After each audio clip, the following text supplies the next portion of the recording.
तो हम पढ़ रहे हैं जपा बुक से शिला भक्ति सिद्धांत सरस्वती ठाकुर जी के पत्र।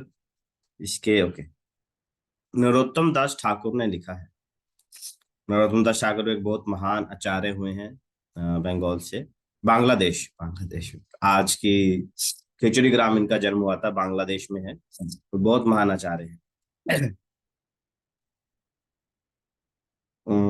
नरोत्तम दास ठाकुर ने लिखा है, बिना गौर की आराधना किए ही मेरे मृत्यु हो गई। मैंने अपना संपूर्ण जीवन महत्वहीन वस्तुओं को पाने के प्रयास में व्यर्थ कर दिया तथा वास्तविक रूप में जो मूल्यवान था उसे प्राप्त करने के लिए मैंने कोई प्रयास नहीं किया। जिस प्रकार श्रील नरोत्तम दास ने जप किया था उस भाव से जप करें। इंद्रिय विषय वस्तु के संपर्क में आने से उत्पन्न किसी भी प्रकार की विपत्ति आपको स्पर्श नहीं कर सकेगी। फिर से पढ़ते हैं। हम लिख रहे हैं, वास्तविक रूप में जो मूल्यवान था उसे प्राप्त करने के लिए मैंने कोई प्रयास नहीं किया। ये कौन लिख रहे हैं? नरोत्तम दास ठाकुर लिख रहे हैं। तो इसका अर्थात ये नहीं है कि वो ऐसे थे कि उन्होंने संसारिक वस्तु अपना जीवन लगा दिया, ऐसा नहीं। वो महान आचार्य हुए हैं, उन्होंने तो भगवान श्री चैतन्य महाप्रभु की ऐसी आराधना की, ऐसा फेस्टिवल बनाया था कि उसका क्या कहें। पर वो ये आचार्य के अंदर की दीनता का भाव है कि वो अपने अंदर की ये उनकी विनम्रता है जो प्रकट कर रहे हैं। कोई भी आचार्य अपने आप को महान नहीं कहते कि मैं इतना बड़ा हूँ, हर क्या कहते हैं कि अरे हमने तो कुछ भी नहीं किया है। तो उस भाव में बोल रहे हैं कि जो वास्तव में मूल्यवान था मैंने उसे प्राप्त करने के लिए कुछ नहीं किया। ये वास्तव में हमारे लिए शिक्षा है, क्योंकि हम संसार में संसारिक वस्तुओं के पीछे भागते हैं, दौड़ते हैं, हर चीज करते हैं। बड़े संसार की सारी चीजें, है ना, ये पूरा संसार जो है, इस संसार की एक सुई तक को हम अपने साथ नहीं लेके जा पाएंगे। जब मृत्यु का क्षण आएगा, सब कुछ हमें यहीं त्यागना पड़ेगा। एवं जो वस्त्र हमने अपने सिर पर पहने हैं इसको भी त्यागना पड़ेगा, ये भी हमारे साथ नहीं जाने वाले, है ना। एक एक पैसा तक साथ नहीं जाएगा तो इतना धन दौलत कमाने का क्या लाभ है? तो ये कह रहे हैं जो वास्तव में मूल्यवान था, वास्तव में मूल्यवान क्या था? क्या है? भगवान का नाम। गुरबानी में एक बार हम ऐसे जा रहे थे जलंधर में, तो गुरुद्वारे में ऐसे वो लाउड स्पीकर में बोलते हैं ना, तो पाठ कर रहे, तो वो क्या कह रहे थे, एक्चुअली सब धर्म एक ही है। चाहे गुरबानी सुनिए, चाहे कुरान सुने, चाहे क्रिश्चियन सुने, जिसे वास्तव में ज्ञान है वो देख पाएगा अरे सब धर्म श्री हरि के आगे और या भगवान के नाम की ओर ही लेकर जा रहे हैं। हर धर्म में देखिए भगवान के नाम लेने की के लिए बोला गया है, चाहे कुरान हो, चाहे बाइबल हो, है ना, सिख धर्म हो, मुस्लिम धर्म हो। पर लोग इसके वास्तविक मर्म को समझ नहीं पाते। तो वो क्या बोल रहे थे कि जब मृत्यु होगी ना और हम ਆਪਾਂ ਰੱਬ ਦੇ दरबार च खड़ा होवांगे, तो उत्थे ਆਪਾਂ ਨੂੰ ना दो ही चीजें पूछिया जाएंगियां। अपना धन दौलत कार बार बीवी बच्चे कुछ नहीं पूछा जाएगा, दो ही गल्ला पूछिया जाएंगियां। क्या? कि तू किन्ना नाम जप किता ते तू किन्नी सेवा की। बस आही दो चीजें हैं जो आत्मा दे नाल जाएंगी, अपना नाम जप और हमारी सेवा। मैंने एक स्टोरी ना पहले भी सुनाई थी। तो क्या होता है, एक दो बीबियां होंगी हैं। तो दो बीबियां की होंगी, एक बीबी तो बाली धार्मिक होंगी है, मतलब बहुत धार्मिक होती है। तो वो ना इसको बोलते कि अरे तू आया कर सत्संग में, आया कर सत्संग में, आया कर, बड़ा पुश करते रहते, बट वो आती नहीं थी कभी भी। एक दिन ਕੀ ਹੋਇਆ, ਗੁਰੂ ਜੀ ਉਹਨਾਂ ਦੇ ਸ਼ਹਿਰ 'ਚ ਆਏ। ਤਾਂ ਸ਼ਹਿਰ 'ਚ ਆਏ ਤਾਂ ਇਹਨੇ ਕੀਤਾ, ਅਰੇ ਹੁਣ ਤਾਂ ਸ਼ਹਿਰ 'ਚ ਆ ਗਏ, ਹੁਣ ਤਾਂ ਆ ਜਾ। ਤਾਂ ਇਹ ਨਾ ਗਈ, ਪਹਿਲੀ ਵਾਰ ਗਈ, ਪਰ ਨਾ ਇਹਦਾ ਮਨ ਨਹੀਂ ਲੱਗਿਆ। ਤਾਂ 15 ਮਿੰਟ ਬਾਅਦ ਹੀ ਵਾਪਿਸ ਆ ਗਈ।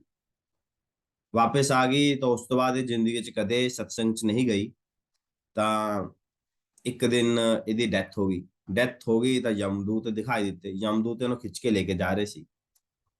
खींच के लेके जा रहे थे, दोनों तरफ रास्ते में आग और रेगिस्तान, पूरी तपती हुई रेत, उस पर नंगे पैर चल रही थी। पूरा बदन छल्ली छल्ली हो गया, पैरों में छाले पड़ गए, चेहरा झुलस गया। और आगे जाकर ना एक बहुत बड़ी सागर जैसा सागर आ।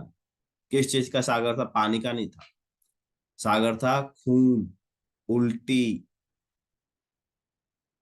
यूरिन, स्टूल, ऐसा बहुत ही गंदा, नेस्टी ऐसा सागर था। और उसको बोला यहाँ पर कोई बोट नहीं है, ये तुझे तैर के पार करना पड़ेगा।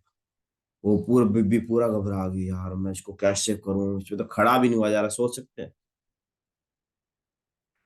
तो इतने में क्या हुई, एक एंजल प्रकट हुई, छोटी सी बच्ची, एंजल परी। उसने इसका हाथ पकड़ा और एक ही सेकंड में इसको उड़ाकर दूसरी ओर ले गई।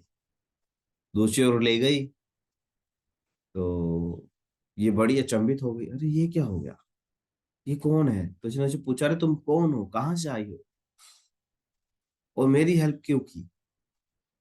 तो ये बोलती है कि ना बीबी, तूने ना अपने जीवन च 15 मिनट का सत्संग अटेंड किया सी, मैं उस सत्संग का फल है, ये कह के वो अंतर्ध्यान हो। तब बाद चो फिर वो यमराज ਦੇ ਕੋਰਟ 'ਚ ਜਾਂਦੀ ਹੈ, ਯਮਰਾਜ ਚੈੱਕ ਕਰਦੇ ਤੇ ਫਿਰ ਉਹਨਾਂ ਨੂੰ ਪਤਾ ਚੱਲਦਾ ਕਿ ਇਹਨਾਂ ਤੋਂ ਗਲਤੀ ਹੋ ਗਈ, ਹਲੇ ਇਹਦਾ ਟਾਈਮ ਨਹੀਂ ਆਇਆ ਸੀ, ਤਾਂ ਫਿਰ ਇਹਨੂੰ ਵਾਪਸ ਭੇਜ ਦਿੰਦੇ। ਇਹ ਵਾਪਸ ਆਉਂਦੀ ਹੈ, ਜਾਗਦੇ ਹੋਏ ਸਾਰਾ ਕਿੱਸਾ ਸੁਣਾਉਂਦੀ ਹੈ, ਤੇ ਫਿਰ ਇਹ ਪੂਰਾ ਸਤਸੰਗ 'ਚ ਜੁਟ ਜਾਂਦੀ। ਸੋਚੇ 15 ਮਿੰਟ ਸਤਸੰਗ ਦਾ ਕੀ ਫਲ ਹੈ, ਕਰੋੜਾਂ ਰੁਪਏ ਕਮਾਉਣ ਦਾ ਫਲ ਹੈ ਕਿ ਉਹ ਨਰਕ 'ਚ ਜਾ ਰਹੇ ਹੈ, ਤੇ 15 ਮਿੰਟ ਸਤਸੰਗ ਅਟੈਂਡ ਕਰਨ ਦਾ ਕੀ ਫਲ ਹੈ ਕਿ ਯਮਪੁਰੀ ਦੇ ਜੋ ਇੱਥੋਂ ਦਾ ਯਾਤਰਾ ਹੈ ਉਹ ਬੜੀ ਸੁਗਮ ਹੋਗੀ। ਇਹ ਪੂਰੀ ਲਿਖੀ ਹੋਈ ਹੈ अपने शास्त्र ਦੇ ਵਿੱਚ। मृत्यु तो बाद आत्मा ਦਾ यम यमपुरी, जहाँ यमराज रहते हैं, उसके बीच का जो सफर है ना, वो सब लिखा है। किन्ने ਢਾਬੇ ਆਣਗੇ, ਹੈ ਕਿੰਨੇ ਮੋੜ ਆਣਗੇ, ਕਿੰਨੇ ਉਹਦੇ ਵਿੱਚ ਝੂਲੇ ਆਣਗੇ, किन्ने पार्क आएंगे, क्या आएगा, सब लिखा हुआ है। लॉज ऑफ नेचर रूपा ने किताब लिखी है, उसमें सब लिखा है। जहाँ भागवतम के 5वां स्कंद पढ़ेंगे पढ़ेंगे डर जाएंगे व्यक्ति।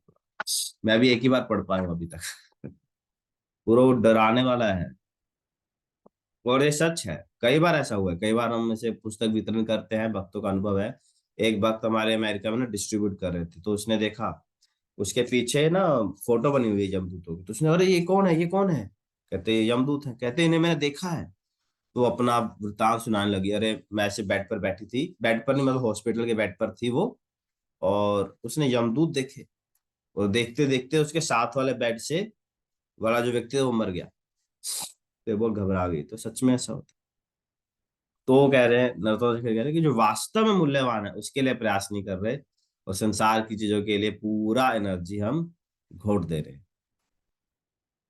तो यहाँ पे भक्ति सिद्धांत जी कह रहे हैं, जिस प्रकार नरोत्तम दास ने जप किया, मतलब नरोत्तम महाराज ने जप किया, उस भाव से जप करे। क्या भाव होना चाहिए कि सिर्फ हरिनाम, जो सिर्फ हरिनाम ही है जो वास्तव में एकमात्र वास्तविक वस्तु है। सत्य, सत्य संग, किस चीज का संग, जो सत्य है, बाकी सब असत्य है। तो सिर्फ हरिनाम ही है जो वास्तव में सत्य है। इंद्रिय विषय वस्तुओं के संपर्क में आने से उत्पन्न किसी भी प्रकार की विपत्ति आपको स्पर्श नहीं कर सकती। तो जब हम इस भाव से जप करेंगे, तो किसी भी प्रकार का जो थॉट है, विचार है, वो हमें डिस्टर्ब नहीं करेगा। मन बहुत फोकस्ड है। ठीक है, तो थैंक यू वेरी मच। एक सेकंड, कहाँ गए। कोई प्रश्न है किसी का।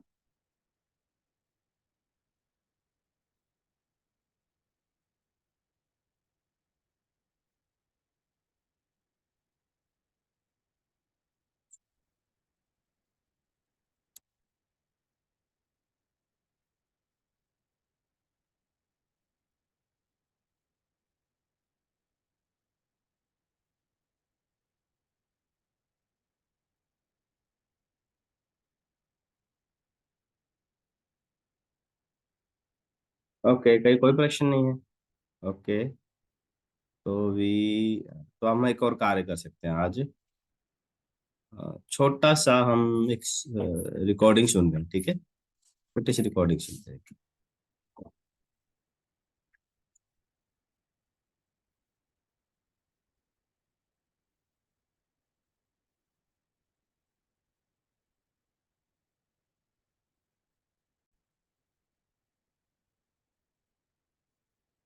तो ये पूज्य परम पूज्य राधा गोविंद महाराज जी का है, भगवान परमात्मा। और अंतर्यान आत्मा का एक और भी अर्थ होता है, जितनी भी वस्तुओं में हम चेतना देखते हैं, हलचल देखते हैं, क्रियाएं देखते हैं, इसमें आत्मा कारण है और वास्तव में भगवान आत्मा है, इसलिए उनको परम आत्मा कहते हैं। यदि भगवान इस पृथ्वी में न रहें तो एक भी तृण बढ़ नहीं सकता है, पेड़ पौधे नहीं उग सकते हैं। आवाज आ रहा है ना सबको?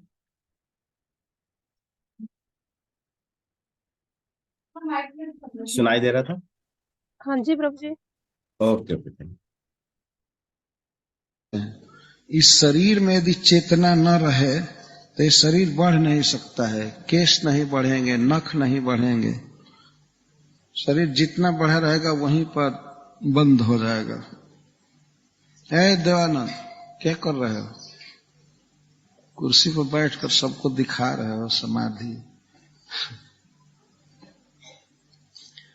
तो इस प्रकार भगवान उपस्थित है आत्मा के रूप में, चेतना के रूप में, इसीलिए कोई वस्तु हरी भरी है, बढ़ रही है, जीवित है, बोल रही है, चल रही है, तो इसको समस्त वस्तुओं के आत्मा कहते हैं। दूसरा कौन व्यक्ति है जो सबके भीतर प्रवेश करके और सब में जीवनी शक्ति दे रहा है? कोई है? बताइए। कोई संसार में भगवान के अलावा है जो दूसरे जीवों में प्रवेश करके और उनको जिला रहा है, चेतना दे रहा है? कोई प्रश्न कर सकता है कि जीव के रहने भी से भी तो चेतना आ जाती है, तो जीव है क्या? ममई वांसो जीव लोक जीव भूता सनातन।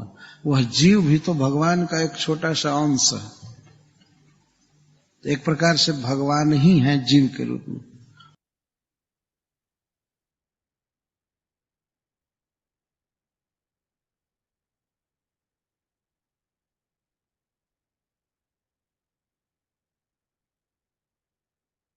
ओके, हरीश ना, अच्छा लगा आपको?